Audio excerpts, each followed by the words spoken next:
नेपाली लोकसङ्गीतमा एउटा यस्तो नाम छ जसको आवाज त हरेक नेपालीले सुनेको छ, तर अनुहार भने धेरैले देखेका छैन। तीज आउन साथ करोडौँ नेपालीको प्रतीक्षा गर्ने त्यो आवाज हो विष्णु माझी।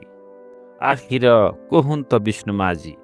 आजको भिडियोमा हामी नेपाली लोकसङ्गीतकी चर्चित गायिका विष्णु माझीको जीवन र सफलताको छोटो कथा जान्नेछौँ।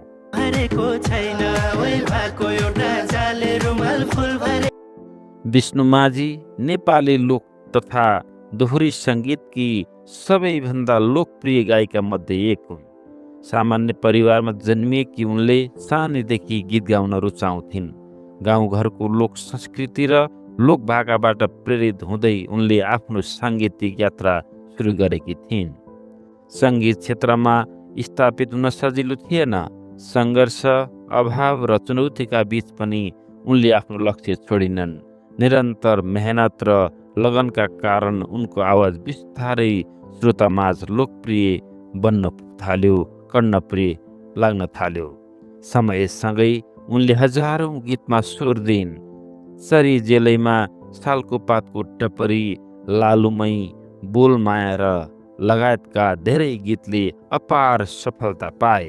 विशेष गरी तीजका अवसरमा सार्वजनिक हुने उनका गीतहरू नेपाल र विदेशमा रहेका नेपालीमाझ निकै लोकप्रिय छन्। सारा नेपालीहरू छमछमी नाच्छन् र ताली पड्काउँछन्।